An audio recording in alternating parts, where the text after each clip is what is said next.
Bonjour et bienvenue dans ce nouvel épisode d'À nos rêves, le podcast des gens un peu perchés mais qui ont les pieds bien sur terre. Je suis Julie Simoniti, je suis coach en réalisation de rêves. Et chaque semaine, je vais à la rencontre de ceux qui ont déjà sauté le pas pour réaliser le rêve qui les anime. Cette fois-ci, je suis allée discuter non pas avec un rêveur, mais un couple de rêveurs qui s'est lancé dans l'aventure en duo. C'est l'une de nos amies en commun qui m'a recommandé d'aller les voir et d'aller écouter un petit peu leur histoire. Alors ce couple, il s'agit de Maeva et Sundan Zazi. Leur rêve, qui est doucement en train de prendre vie depuis une petite année, c'est celui de créer un organisme de formation. Et je vous le donne en mille, cet organisme de formation s'appelle Crear Dream. On était vraiment appelés à se rencontrer. Et alors, qui sont-ils ?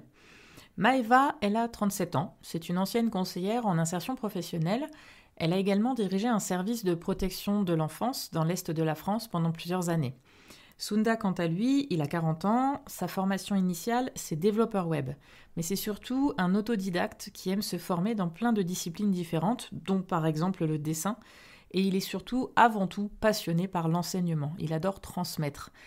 Ce qui les caractérise tous les deux, je dirais 2 mots, bienveillance et authenticité. Ce sont des grands rêveurs, à mon avis, des idéalistes, et ils ont vraiment envie de transmettre ces valeurs-là et ce potentiel-là à toutes les personnes qui pourraient accompagner sur leur centre de formation. Et je vous laisse les découvrir pas plus tard que maintenant. Ils ont répondu à mes questions avec beaucoup d'authenticité, c'est vraiment ce qui les caractérise, et énormément de bonne humeur. J'espère que vous apprécierez notre échange.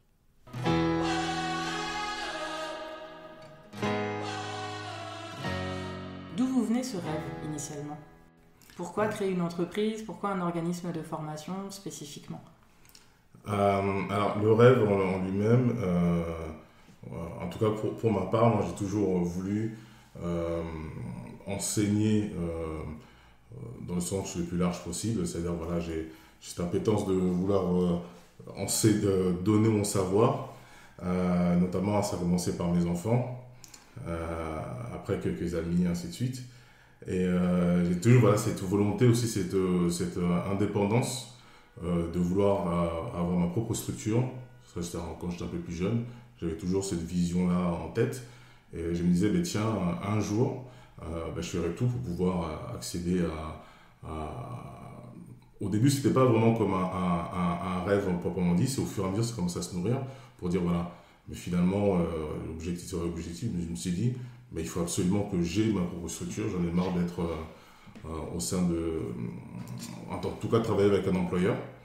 Et ma motivation, c'est encore plus agrandi quand on discutait avec Maeva, maintenant ça fait quelques années. Et là, c'est devenu vraiment un rêve en commun. C'était vraiment un rêve en commun. On s'est dit, voilà, quand on aura la possibilité et le temps et l'énergie, on va créer notre propre structure pour pouvoir être indépendant, aussi bien financièrement que structurellement, ainsi de suite. Donc voilà, le rêve, c'est vraiment venu, en tout cas pour la création en lui-même de centre de formation, c'était nos différents échanges. Et on a commencé à nourrir ce rêve-là en commun. Maeva, pareil, elle a aussi cette ambition aussi de vouloir créer quelque chose. Mais elle, c'était un peu plus dans le social, on va en dire un peu plus ça après. Donc voilà, grosso modo, d'où vient en fait la jeunesse du rêve de créer l'entreprise. C'était cette volonté de vouloir être indépendant financièrement, être indépendant structurellement et avoir aussi du temps pour passer avec les enfants. On en a 4, donc il faut les gérer, quoi. Et après, en termes de travail, j'avais quasiment fait le tour. J'ai fait pas mal de postes et j'en avais marre de faire toujours les choses de manière répétitive. Et je savais que j'avais des capacités qui étaient en moi. Et un jour, on a sauté le pas. Et c'était parti. Et donc finalement, c'était un rêve individuel de chacun de votre côté que vous avez mis en commun. C'est pas quelque chose qui a émergé de vos discussions ou de votre couple. Oui, c'était individuel, mais encore, voilà, on avait des appétences différentes. Moi, c'est vrai que c'était vraiment plus dans le social. Donc moi, je voulais ouvrir quelque chose pour aider, pour vraiment venir en aide aux gens. Et du coup, effectivement, de lui, son côté, vouloir entreprendre quelque chose, transmettre son savoir, moi, vouloir aider les gens, on a fait tronc commun. Et du coup, pour avancer, effectivement, et là, créer notre rêve ensemble, en effet. Donc comme j'ai dit, j'ai travaillé dans différentes structures et à chaque fois je me disais mais moi en fait bon, je le fais comme ça parce que je dois le faire comme ça, il y a des règles, ben voilà, c'est comme ça que c'est établi, mais je ne l'aurais pas fait comme ça, j'aurais accompagné davantage, et en fait il y avait une frustration en moi en fait, j'avais une frustration pour dire mais on peut mieux faire, et mais quand moi j'aurai ma structure, je ferai mieux. Et ça a toujours été ça en fait, que ce soit dans l'insertion, dans la protection de l'enfance. À chaque fois, après, voilà, à chaque fois, je voyais les couacs et je voyais la limite en fait. Or qu'on peut aller bien au-delà, je pouvais aller bien au-delà. Et là, justement, le fait de créer notre structure ensemble, je sais que, on n'est pas parfait, c'est sûr qu'il y aurait des couacs ou quoi, mais je sais que je vais donner le meilleur et j'irai au-delà de ce que j'ai pu voir, ce que j'ai envie de donner. J'ai vraiment envie. Effectivement, on a créé une entreprise, donc on n'est pas dans le social. Je suis chef d'entreprise, oui, mais je veux aussi faire les choses bien. C'est-à-dire accompagner au maximum que les personnes qui rentrent dans le centre ressortent avec une vraie boîte à outils et qui se disent oui, mais ah non, cette formation, cet atelier m'a servi. Ah, grâce à ça, je peux faire ça, je sais faire ça, et voilà. Voilà, du concret en fait, c'est entrer dans le réel, Exactement. dans la vie des gens vraiment. Exactement, apporter un vrai plus.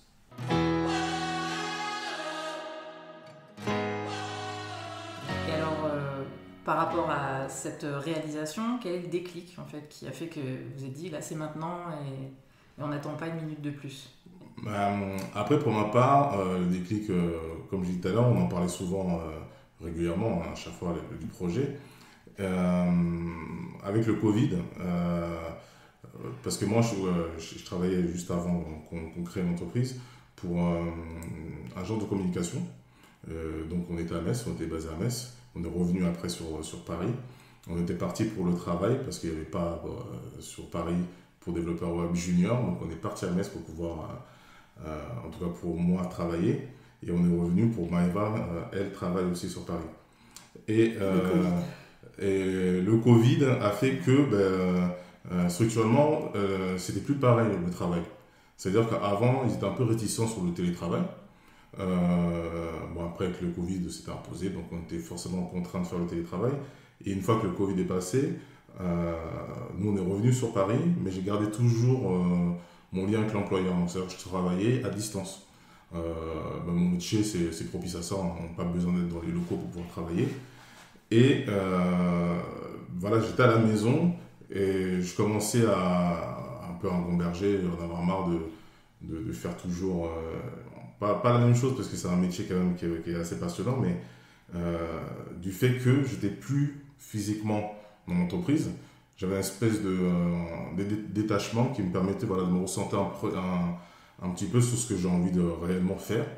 Et je me suis dit, est-ce que c'est pas le moment finalement de mettre ce fameux projet en place, parce que là j'ai pas vraiment d'attache réellement avec mon employeur, on est en distance, je suis revenu sur Paris, donc voilà, le déclic s'est fait à ce moment-là, je pense, où il fallait absolument que après, c'est ce qu'on a observé pour beaucoup de Français aussi, c'est que le Covid a déclenché très souvent chez eux ce petit mécanisme qui disait bon, j'en ai marre de la vie d'avant, à partir de maintenant je vais me reprendre en main. Moi, c'était pas vraiment le processus, c'était pas le Covid. C'était plutôt la situation où je me trouvais, à rester à la maison, à travailler.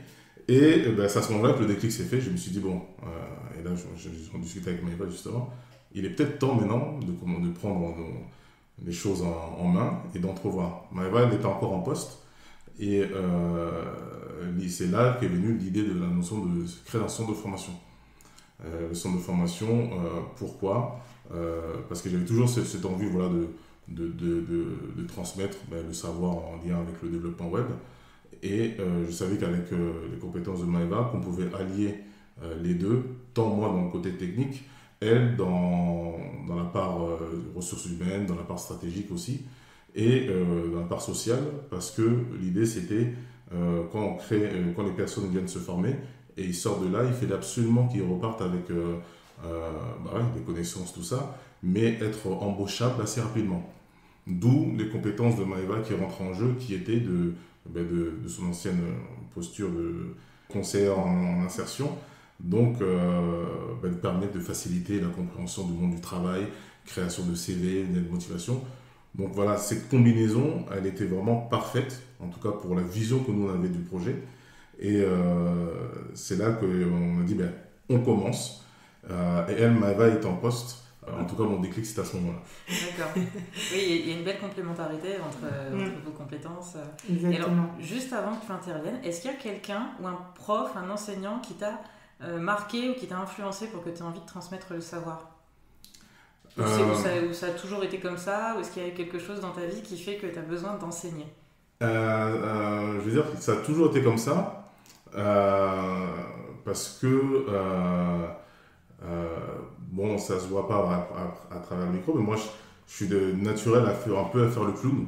Donc c'est-à-dire que la notion de vouloir faire rigoler la galerie, tout ça depuis que j'étais petit. Toujours un petit mot un peu humoristique, tout ça. Parce que j'aime cette idée d'apporter la bienveillance et l'apprentissage aussi, parce que je suis quelqu'un qui aime énormément apprendre. Et je sais qu'il y a deux formes d'instruction. Il y a l'instruction verticale où on apprend de haut en bas. Moi, je me suis dit non, il y a peut-être une approche un peu différente qu'on peut avoir dans l'apprentissage, qui était de compter l'histoire, si c'est l'apprentissage de l'histoire ou même ça peut être des mathématiques, peu importe, mais d'une manière à vulgariser un peu l'apprentissage pour que la personne soit un peu plus à l'aise dans ce qu'elle a envie d'apprendre. Et moi, c'était cette notion-là que j'ai toujours visée. Est-ce que quelqu'un m'a influencé ? Oui, parce que je lis notamment aussi beaucoup par rapport aux auteurs. Ils transmettaient un message. Donc j'aime aussi ce regard-là, se dire à travers les livres, on peut apprendre à travers c'est des connaissances bien précieuses. Et c'est ça qui m'a animé aussi à vouloir enseigner, mais pas dans le côté, c'était pas l'enseignement pur en tant que prof. Non, moi c'est vraiment un enseignement de savoir, même acquis en autodidacte. Tiens, Sunda, comment on fait ça ? On fait ça comme ça, comme ça, comme ça, parce que je l'ai déjà expérimenté avant, et c'est bien plus facile, et on a déjà expérimenté quelque chose, de le retransmettre. Et voilà vraiment l'approche, si je peux dire comme ça, de ce qui m'a animé en termes d'apprentissage. Mais c'est vrai que même avec les enfants, avec nos amis, la famille, à chaque fois, et c'est fascinant de l'écouter parler, de leur apprendre des choses, j'adore, moi. C'est bien, tu es fan de ton mari. C'est la première fan. C'est ça. Donc, si on revient à notre sujet initial, on a un petit peu dérivé. Qu'est-ce qui a été le déclic pour toi sur la création Alors, moi, je travaillais donc mon dernier poste dans la protection de l'enfance, donc j'avais un service d'investigation et un service de réparation pénale, et j'étais vraiment très très prise en fait, très très prise, et j'arrivais pas à me détacher forcément pour être à fond dans le projet qu'on faisait ensemble. Et arrivé à un moment donné, il y a une situation qui a fait que je me suis dit non, là, il faut lever le pied, je vais peut-être m'arrêter là pendant un temps, et surtout une réflexion de ma fille. Donc ma fille qui dit maman, parce que du coup le poste de chef de service, et en plus de service, ça reste très compliqué dans le sens où il faut être il faut être là physiquement, mais mentalement aussi. Et donc c'est vrai que quand on rentre à la maison, j'étais pas à 100% avec les enfants, j'étais encore à la tête dans les situations. Ok, il y a ça à faire, il y a ça à faire, il y a ça, et c'était compliqué. Et du coup, en plus, je pouvais rentrer tard. Du coup, ma fille qui me dit mais t'aides beaucoup les enfants des autres et t'es pas avec nous. Alors là, j'en ai chialé pendant une semaine. Et je me suis dit ok, Maëva, là, c'est le moment en fait. Ça plus ça plus ça, oui, c'est le moment d'entrevoir quelque chose d'autre. Surtout que Sunda, il était déjà dans cette mouvance-là. Et donc là, on s'est mis vraiment dans ok, on fait quoi, comment on le fait. Et on a avancé, on a commencé les rendez-vous, mais moi j'ai gardé mon emploi juste à temps que il fallait que je démissionne par rapport au financement, le déblocage des fonds, tout ça. Donc du coup, j'ai arrêté de travailler jusqu'au dernier moment, quoi. Jusqu'au dernier moment. Et là, j'ai démissionné pour nous lancer à plein dedans, quoi.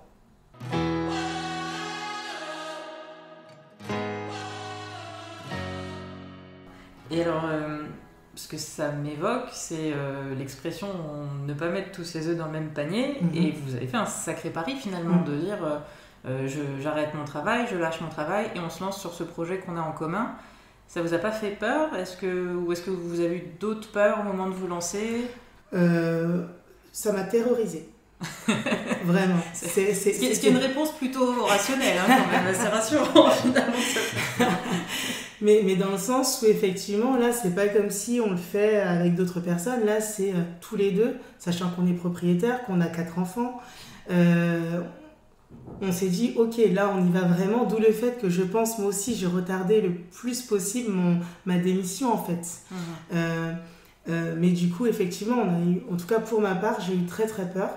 Et se dire, et si ça rate ? Et si ça foire ? Qu'est-ce qui se passe ? Comment on gère ? Qu'est-ce qu'on fait ? Qui commence à reprendre le travail ? Voilà, il y avait tout ce questionnement-là. Mais de toute façon, on y a quand même pensé. On a vraiment bien réfléchi, mis carte sur table, parce que même financièrement, on a une grosse perte. Le salaire que j'avais, le salaire que j'ai, parce que là, clairement, tous les deux, on a fait le LACRE, donc on est au Pôle emploi, tout en créant une entreprise, mais on ne gagne pas de revenus pour le moment. Donc du coup, financièrement, on perd beaucoup, mais à côté de ça, on se dit vraiment que... et on passe par des moments difficiles, très difficiles même, mais on se dit que si on réussit et si on s'accroche, on va au bout, ça serait juste génial en fait. Donc voilà, mais pour ma part, voilà, terrorisée. Après, pour ma part, je ne dirais pas terrorisé parce que voilà, c'est un projet vraiment mûrement réfléchi.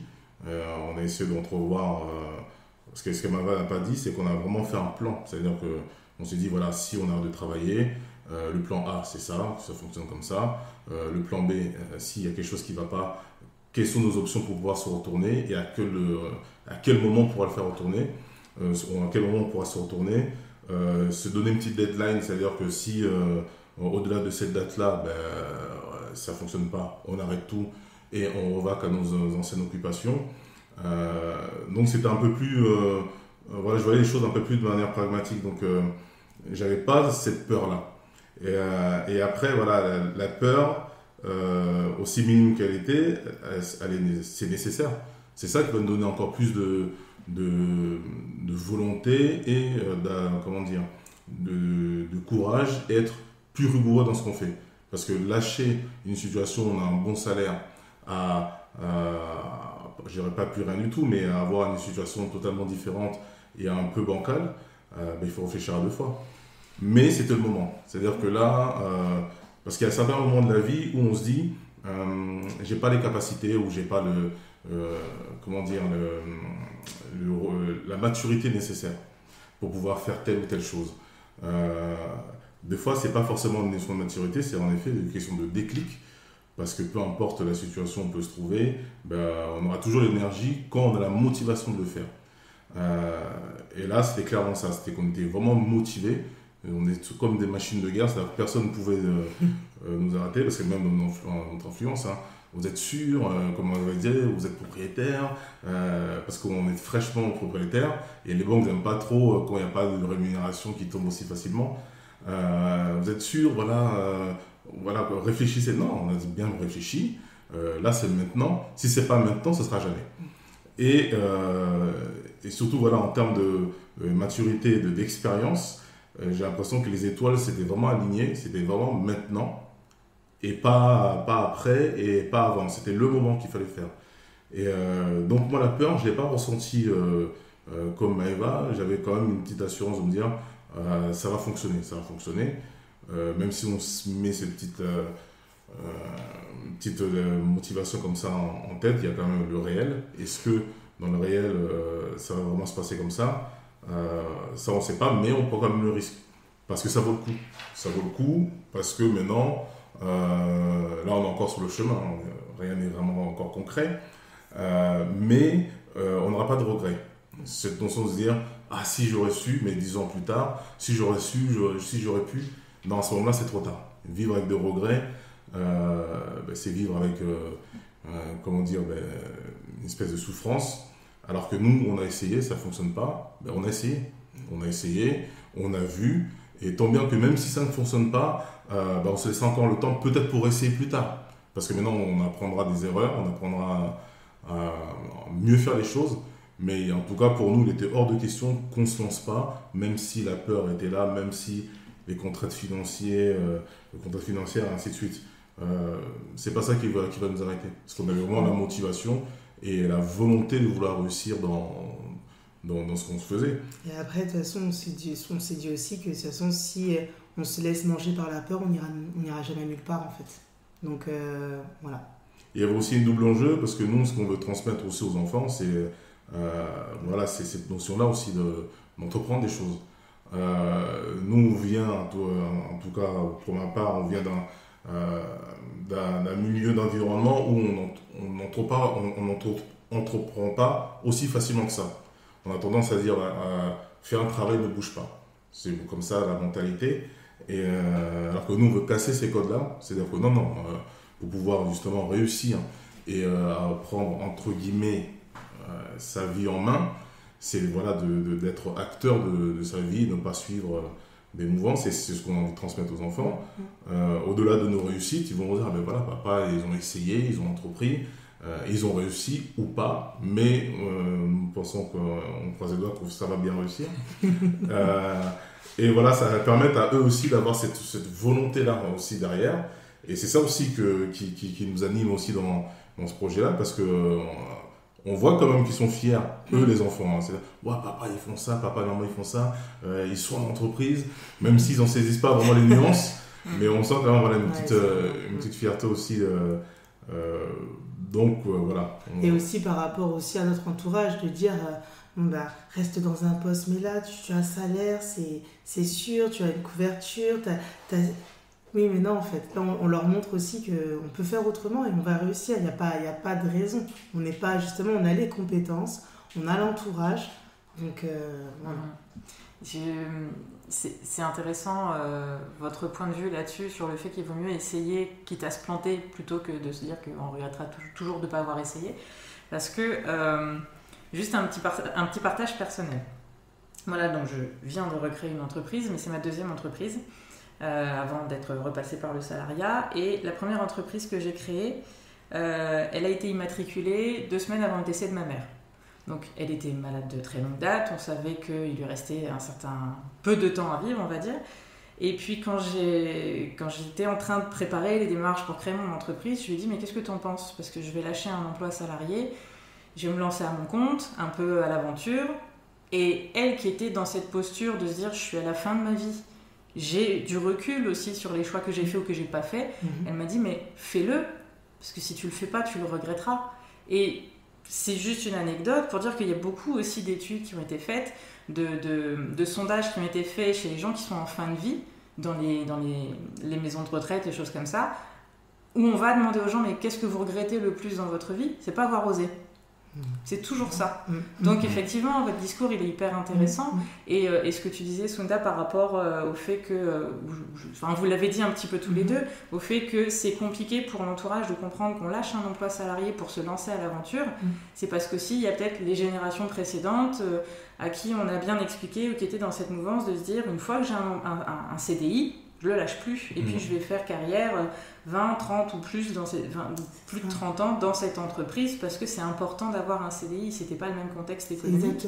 Et aujourd'hui on est peut-être beaucoup plus dans une démarche de dire il faut qu'on tente parce qu'on sait pas de quoi demain sera fait, parce que le Covid aussi je pense que ça a mis du plomb dans la tête à pas mal de gens de dire mais on sait pas. Si on n'est pas là demain, est-ce qu'on va pas regretter de ne pas avoir tenté ce truc qui nous trotte dans la tête depuis si longtemps, quoi. Et on ne sait pas, et surtout on veut du sens en fait. On veut vraiment maintenant, c'est faire quelque chose qui a du sens pour nous.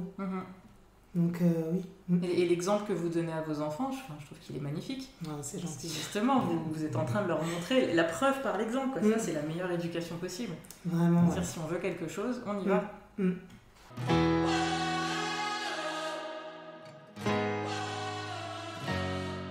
Donc par rapport à... On a compris que vous êtes encore dans le processus d'installer votre entreprise puisqu'elle est toute jeune.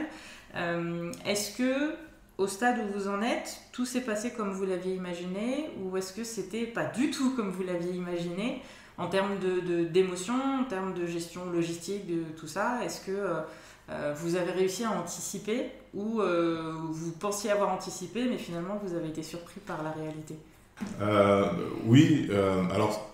Est-ce que ça s'est bien passé? On est encore en train de le vivre actuellement, comme tu as dit, où on est en plein dedans. Après, les choses ne se passent jamais réellement comme on voudrait. On a le plan en tête, après il y a la réalité. Sachant qu'en plus, on a pris un secteur d'activité qui n'est absolument pas simple. C'est-à-dire qu'il y a des règles. Soit on les connaît, dès le début, on anticipe en lien avec ces réglementations, soit on ne connaît absolument pas. Et quand on se lance dans l'activité, on découvre et on se ramasse l'effet négatif du fait de manque de connaissances dans ce milieu-là. On avait anticipé des choses, notamment même financiers. On avait dit tel budget. Finalement, quand c'était du concret, on a commencé à entreprendre des démarches. On a vu qu'il fallait même bien plus d'argent que ça. Donc parce que gérer un centre de formation, ça demande énormément de fonds. Et l'erreur, c'est qu'on a mal été accompagné dès le début. C'est-à-dire que si dès le début, quand je dis l'accompagnement, c'est l'accompagnement financier au niveau des banques. Si dès le début, on aurait été bien cadré en termes de notre projet, parce que dans le milieu où on a créé le centre de formation, ils n'étaient pas expérimentés dans la création de centre de formation. Donc voilà, ils étaient en train de dire on va vous suivre, mais ils n'avaient pas ce regard sur le métier. Donc ils ne savaient pas réellement combien il fallait pour démarrer. Concrètement, pour nous dire la somme que vous avez demandé, c'est très peu. On vous conseille de prendre le temps pour pouvoir durer sans rémunération le temps de se faire connaître pendant 1 an, 2 ans avec telle somme. Et c'est ça l'erreur qu'on a fait, pas qu'on a fait, mais qu'on n'a pas su en tout cas anticiper, c'était du fait qu'on soit mal comment dire, c'est ça, mal accompagné, mal conseillé. Et ça, on a empathie après. On a empathie, ça c'est d'ordre financier.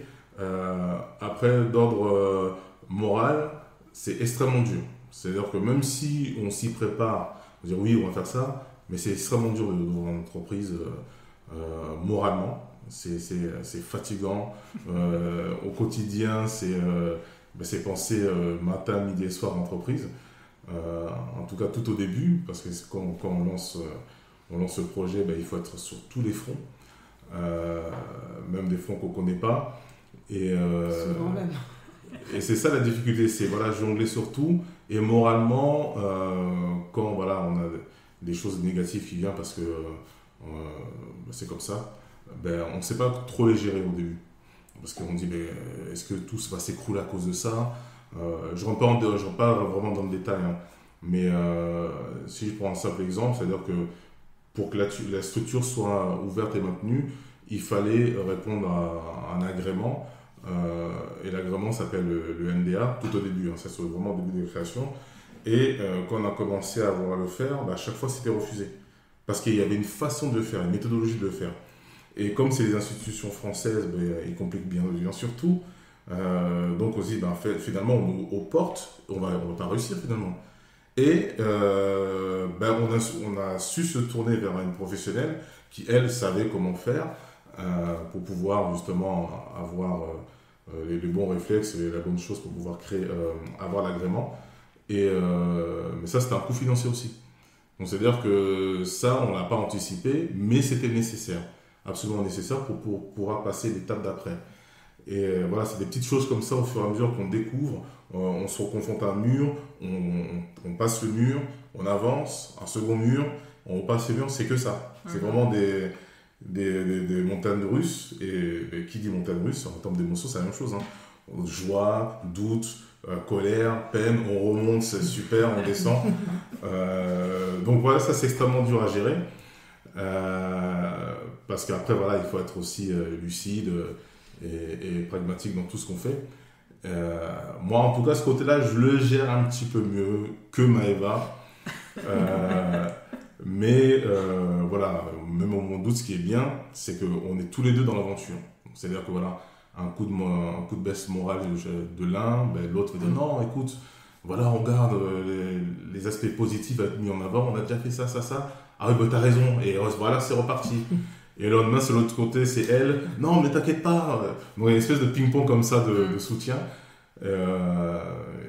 qui est aussi très intéressant et nécessaire, surtout. Ouais, vraiment, parce que du coup, c'est vrai que je connais d'autres personnes qui ont entrepris seules et c'est très, très difficile, en fait. C'est très, très difficile. Nous, c'est vrai qu'en tout cas, pour nous, en tout cas, la force, c'est qu'on soit tous les deux, mine de rien. Même si on a mis tous nos œufs dans le même panier, mais bon, c'est vrai parce que du coup, émotionnellement, c'est compliqué, Et en fait, c'est vraiment ça, les montagnes russes. Ce qui est écrit sur le papier, comment on pensait, même si on avait dit, on s'était fait notre grille, donc peut-être que, mais rien à voir en fait. C'était pire que tout ce qu'on avait prévu. C'était vraiment pire que tout ce qu'on avait prévu. Et effectivement, au démarrage d'accompagnement, on dit que c'est que financier. Certes, c'est que financier, mais les finances qu'on crée une entreprise, en fait, c'est la base de tout au final. Et ça n'a pas été bon, en fait, l'accompagnement n'a pas été bon.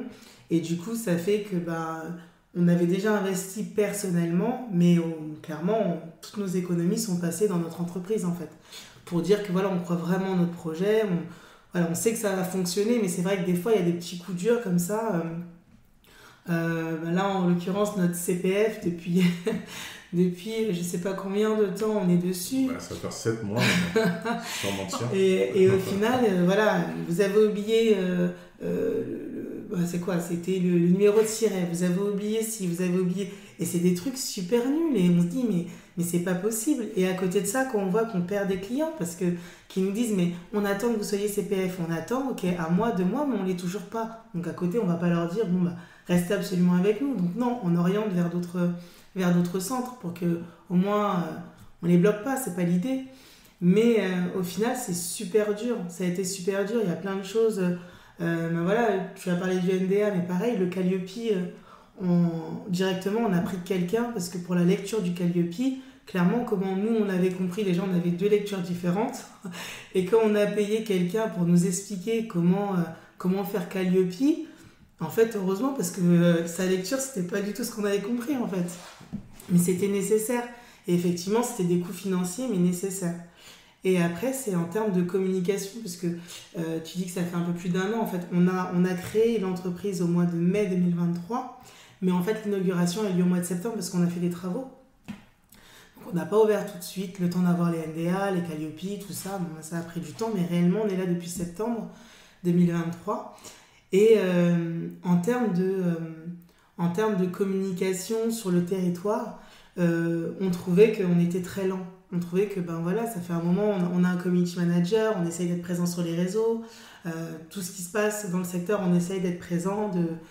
Mais en fait, on trouvait que on n'était pas assez visible, en fait. On n'arrivait pas à être visible. Et au final, plusieurs partenaires nous disent, mais attendez là, vous êtes sérieux, vous êtes là depuis le mois de septembre, vous êtes partout, j'ai entendu parler de vous dans telle ou telle réunion. Et après on se dit, ah oui, quand même. Et en fait, c'est pas une personne, c'est vraiment l'ensemble des partenaires, ou c'est pas des amis, c'est vraiment des partenaires avec qui on travaille, qui nous disent, mais non, en fait, vous savez que pour être connu ou ne serait-ce que visible, il faut un minimum de 6 mois. Et en fait, les 6 mois, on est dedans, en fait. Mmh.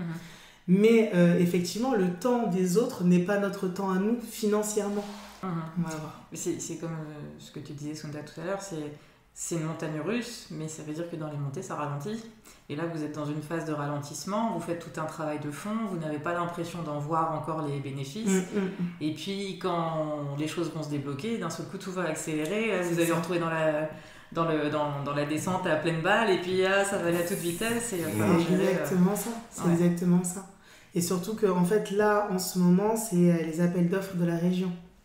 Donc là, on est en train d'y répondre, mais pareil, en fait, il y a une méthode, il y a tout ça.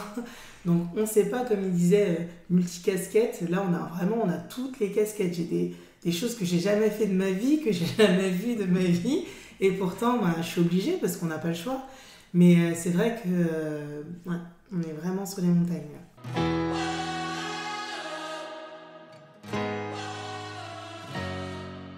Et par rapport à ce que vous dites aussi, j'ai l'impression que quelque chose de fondamental aussi, c'est d'avoir les bons contacts, la bonne personne pour gagner du temps, pour se simplifier la vie. Parce qu'effectivement, on tombe sur une mauvaise personne qui fait perdre énormément de temps et on va tomber sur une bonne personne qui va donner exactement le bon contact et paf, tout va se déclencher. Exactement. C'est presque une loterie, quoi. Il faut vraiment entretenir tout le temps ces relations. Mais après, désolée, au niveau de la loterie, par rapport à ça, on a gagné souvent à la loterie. Je m'explique, c'est qu'on a vraiment eu des bonnes personnes, vraiment. Ne serait-ce que notre accompagnement pour la création d'entreprise, on est tombé sur une personne formidable qui nous a aidés, mais franchement, on ne peut pas citer de nom, donc je ne dis pas de nom, mais elle se reconnaîtra. Au niveau de notre propriétaire, en fait, on a eu plein de petites choses comme ça, le propriétaire super compréhensif qui nous a bien aidés aussi. J'ai tellement de personnes à citer, mais c'est vrai qu'on a rencontré vraiment de très bonnes personnes qui nous ont accompagnés, qui nous ont aidés. Nos formateurs avec qui, nos formateurs, avec NDA, qui on travaille en partenariat. Les formateurs qui font les formations avec nous, effectivement, c'est des personnes qu'on a rencontrées et au final, ce qui est génial, c'est qu'on a la même philosophie en fait. Et c'est ça qui est bien, ça match. Il n'y a pas de hasard. Exactement. On attire ce qu'on dégage. C'est vrai. C'est vrai, donc effectivement, comme tu disais, c'est la loterie, mais en fait, le seul mauvais numéro qu'on a tiré, ça a été la banque en fait. Ça a été. Oui, c'est vrai que le réseau c'est indispensable. C'est vrai que trouver la bonne personne au bon moment, en effet, ça nous fait gagner énormément de temps, ou ça nous fait perdre énormément de temps. C'est vrai que ça, c'est pas un aspect à négliger. Je dirais dans le processus en lui-même, c'est 10% d'audace, 50% du réseau, parce que le réseau, justement, de se mettre en connexion avec les bonnes personnes, ainsi de suite, ça te permet d'être en tout cas visible assez rapidement, être actif assez rapidement. La communication, ça aussi on n'a pas, c'est quand même un des freins qui nous a aussi mis face à la réalité, c'est que quand on n'existe pas, on n'existe pas. Nous on a la tête qu'on vient, avec nos compétences ça va suffire. Non, ça ne sera jamais suffisant. C'est-à-dire, au-delà des compétences, il y a tout ce pan de se faire connaître. Et ça prend énormément de temps sur le projet. Je pense que même c'est 70% de temps, sans exagérer. Les autres temps, c'est à gérer peut-être administrativement ou ainsi de suite, financièrement. Mais le reste du temps, c'est faire les forums, se déplacer quand il y a des réunions, essayer de rencontrer les personnels des mairies, ainsi de suite. Pour dire, on est là, faire des porte-à-porte chez les entreprises. C'est ce qu'on a fait aussi, il faut le faire, on le fait. Donc voilà, il y a tout cet aspect-là qui est important. C'est-à-dire que si on loupe ça, en tout cas moi de ce que j'observe, à cause de ça, des fois l'entreprise peut ne pas fonctionner. Parce qu'on n'aura pas l'audience qu'on a, on n'a pas la cible qu'on veut avoir. Alors que si dès le début on pense à la force de vente et on inclut à l'intérieur cette notion de prospection, ainsi de suite, je pense que là, on aura plus de chances de réussir son entreprise. Effectivement, C'est un peu le travail de Sisyphe, quoi. On recommence éternellement et c'est vrai que la communication, pour en parler aussi avec d'autres créatrices en général d'entreprises qui sont seules qui ont du mal à se mettre en avant. Alors il y a, de ce que j'ai entendu, c'est de ce dont je parlais avec Sandrine sur le précédent épisode, il y a une question de légitimité aussi, le sentiment de légitimité. Qui est parfois plus difficile à voir, à ressentir quand on est seul et qu'on se dit bon allez il faut que j'aille vendre mon truc. Et la communication c'est un travail infernal, interminable, perpétuel quoi. Et une fois qu'on a dit les choses une fois, en fait on les a dit à une personne et il faut les dire à tout le monde, tout le temps et répéter et comme tu disais, aller dans les forums, aller dans les réunions publiques, aller partout.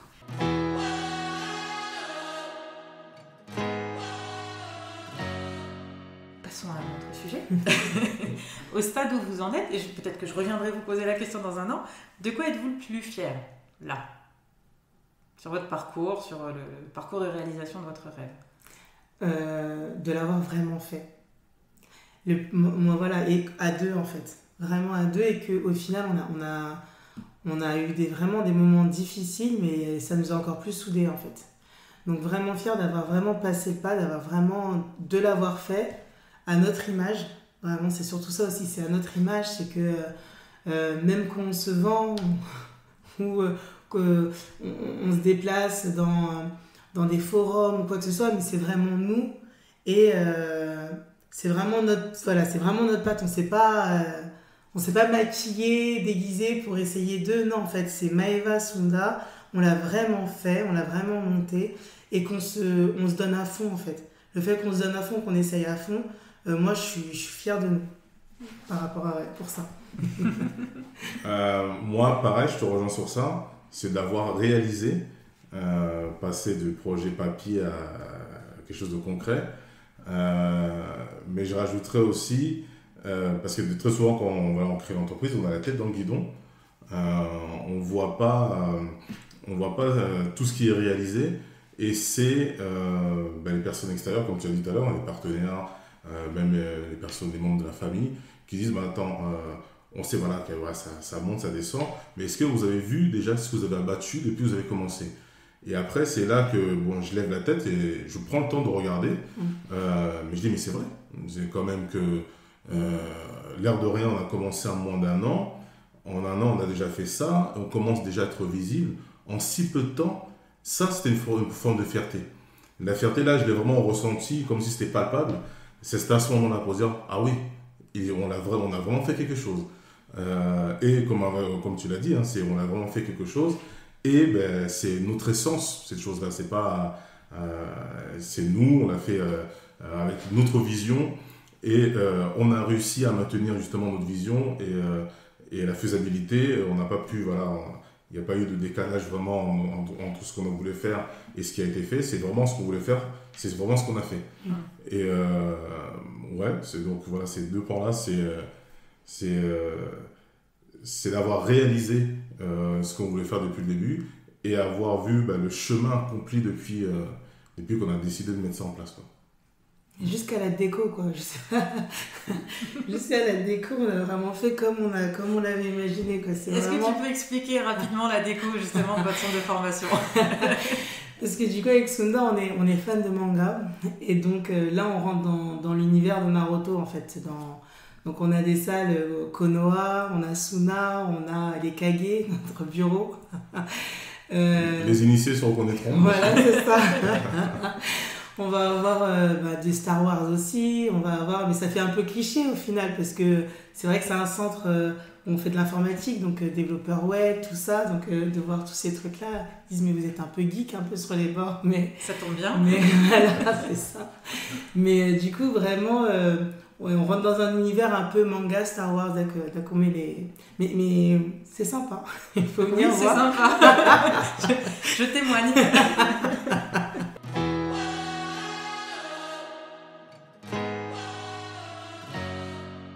Je voulais vous demander aussi, donc sur un plan intérieur, personnel, dans votre introspection, mais on en a déjà un peu fait le tour, quel conseil vous donneriez à quelqu'un qui a envie de se lancer, ou je dirais même, quel conseil vous donneriez vous 2 ans auparavant, en sachant ce que vous savez aujourd'hui, qu'est-ce que c'est, quelle morale en fait de votre progression vous gardez, quels conseils vous donneriez à vous-même pour vous en sortir mieux ou aussi bien?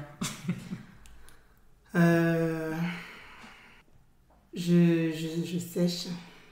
Quel conseil? Je vous prends un peu pour vous. Parce que du coup, à la limite, le conseil que je me serais donné, c'est de ne pas lâcher, dans tous les cas, c'est de foncer. Je me serais vraiment dit, mais vas-y, ne lâche pas.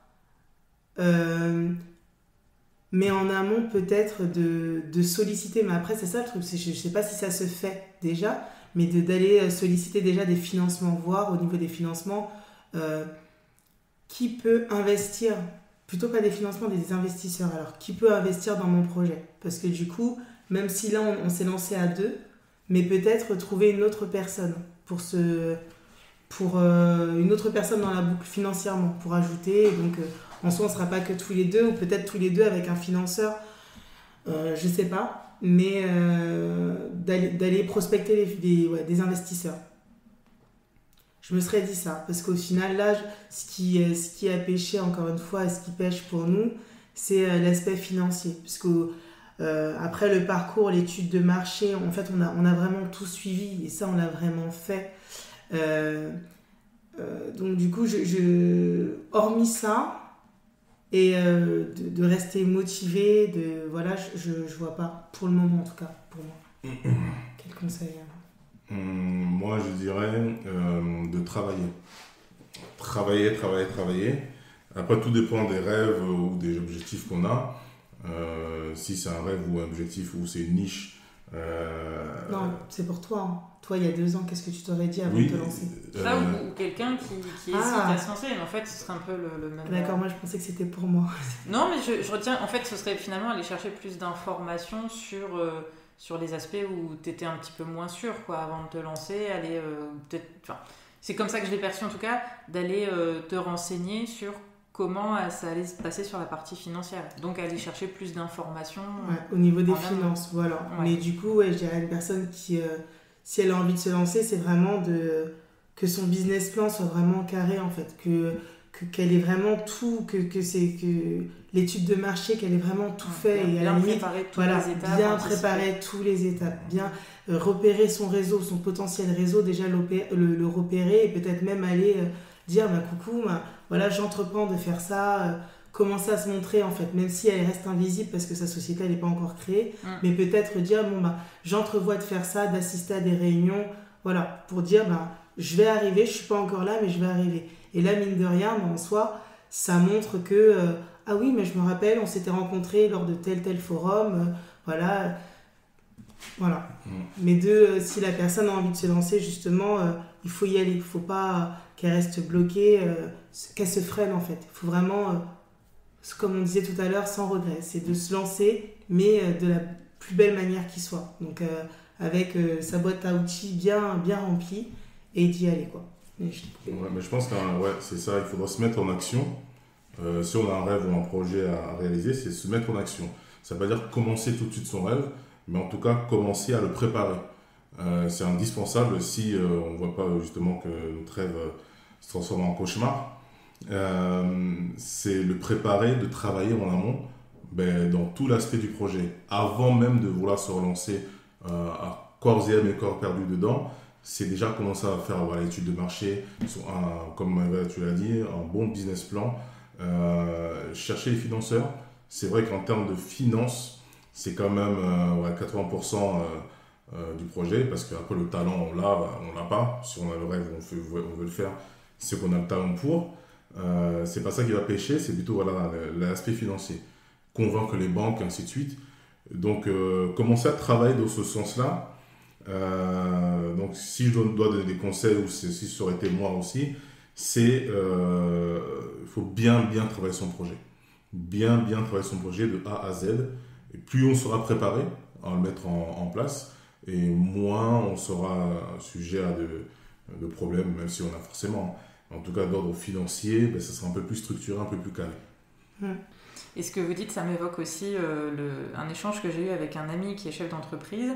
Il a racheté l'entreprise dans laquelle il travaillait, donc ça fait une 20aine d'années qu'il en est le dirigeant. Et il a une 100aine de collaborateurs. Donc c'est quand même une bonne entreprise, une bonne taille. Et je lui ai demandé une fois, je lui ai dit, mais qu'est-ce que tu te donnerais comme conseil 20 ans auparavant, aujourd'hui, alors là il est proche de la retraite, et sans hésitation il m'a dit je me formerai tout de suite, parce que ça fait gagner énormément de temps. Plutôt que de vouloir bidouiller, faire les choses par soi-même, essayer de travailler en autodidacte, je me formerai, parce que ça m'aurait évité des erreurs et ça m'aurait fait gagner énormément de temps.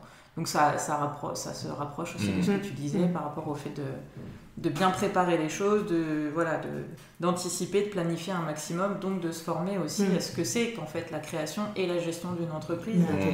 C'est tout un métier en soi. On a le côté technicien, le côté formateur, le côté enseignant, mais il faut avoir cette casquette supplémentaire et c'est un autre métier à Exactement. Du coup, en effet, nous-mêmes, on a suivi des formations depuis la formation de formateur pour adultes. On a la formation aussi en gestion qu'on a fait, c'est une formation courte, mais on essaye à chaque fois dès qu'il y a des petites formations sur comment gérer, comment faire, on essaye vraiment de les faire en fait. On essaye vraiment de les faire parce que effectivement c'est super important. C'est super important. Puisqu'en fait là on se rend compte en fait de nos limites, de nos freins quoi.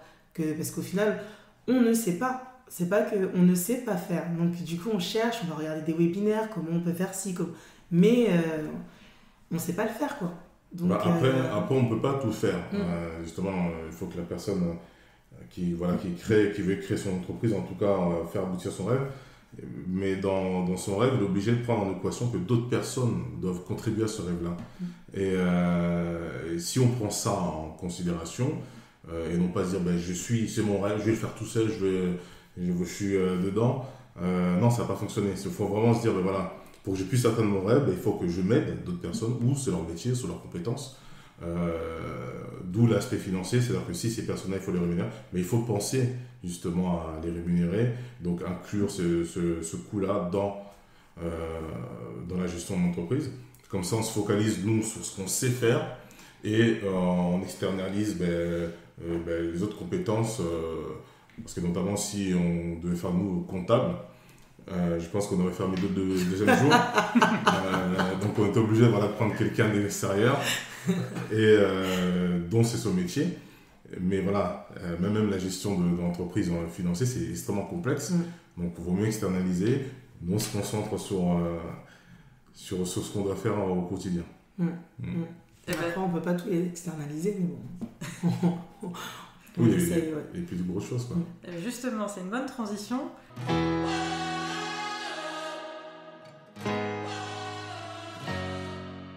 Qu'est-ce que vous faites ? Donc, est-ce que vous pouvez nous présenter votre activité, vraiment le cœur de métier, ce pourquoi vous avez voulu créer votre centre de formation, et puis nous dire où on peut vous trouver, comment on vous contacte, tout ça.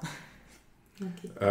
Créardum est un centre de formation qui regroupe différentes thématiques de formation. On peut notamment retrouver la bureautique, le digital, la santé et sécurité au travail, formation en linguistique aussi, et très prochainement formation en CSE, formation CSCT, formation création d'entreprise qu'on vient de rentrer il n'y a pas longtemps, et en effet le management aussi. La communication, ouais. Donc voilà, ces différentes thématiques, on peut le retrouver sur notre site qui est créardum.fr. Et Maëva ou Sunda sont heureux de pouvoir échanger avec toute personne qui doit avoir des informations. On a Facebook, donc pareil, c'est Créardum, et Insta, _Créardum. Donc voilà, on a c'est 7 domaines de formation, mais dans ces domaines de formation, on a des formations un peu plus précises. Donc on a du Word, on a du Excel, on a du PowerPoint. Dans le digital, on a des formations métiers avec des diplômes. Du coup, elles sont qualifiante, le développeur web mobile avec un niveau Bac+2. On a la formation WordPress et JavaScript, toujours dans le digital. Le WordPress avec une certification TOSA. C'est vrai que le Word, Excel, c'est certification TOSA aussi. On a communiquer, négocier avec assertivité, donc ça c'est la communication. On a des formations en management. Dans la santé, sécurité au travail, on va avoir la méthode de l'arbre des causes. On va avoir les RPS dans le DUERP. On va avoir les TMS et... Risques psychosociaux. Oui, mais ça je lui ai dit. Je crois que j'ai fait le tour de santé, sécurité au travail. De toute façon, on peut retrouver la liste de toutes les formations sur votre site. Exactement, on peut tout retrouver sur le site. D'accord. Et donc, on vous trouve à Creil. Exactement, on est situé à Creil, non loin de la gare, au 1 rue Juillet. Donc voilà. N'hésitez pas à venir nous voir, à nous renseigner. Au 3e étage avec ascenseur. À préciser, oui. Eh bien, je n'ai plus de questions. Est-ce que vous vouliez ajouter quelque chose ? Non, plus de questions, mais nous, on voulait te remercier. Remercier pour ce moment d'échange. Et c'était très sympa. Et si ça peut aider d'autres personnes, on est très contents. Super, je pense qu'on est un petit peu dans la même démarche, effectivement, comme on en a parlé avant. Moi aussi, je vous remercie énormément. Ça a été un échange très riche en connaissances, en partage d'expériences, en émotions. J'espère que votre organisme de formation va décoller, va cartonner et que vous allez avoir beaucoup de succès. En tout cas, vous le méritez. Parce qu'effectivement, tu parlais d'authenticité dans votre façon de vous présenter, d'avoir conçu votre organisme de formation et vos formations. Et ça se ressent vraiment, je trouve. Donc, dans ce rapport... c'est un beau compliment. Oui, voilà. Génial. En tout cas, moi, je ne suis pas venue suivre une formation. Je suis dans un autre contexte. Mais je trouve que vous prenez le temps d'écouter, de comprendre. Et vous avez une belle analyse, je trouve, de la situation. Et en tout cas, ça a été un plaisir de vous rencontrer. Merci. Et puis d'échanger avec vous. Merci à toi, Julie. Et puis, quant à moi, je remercie les auditeurs d'avoir écouté ce podcast jusqu'au bout. Et je vous dis à très bientôt pour le prochain épisode. Au revoir. Au revoir. Au revoir.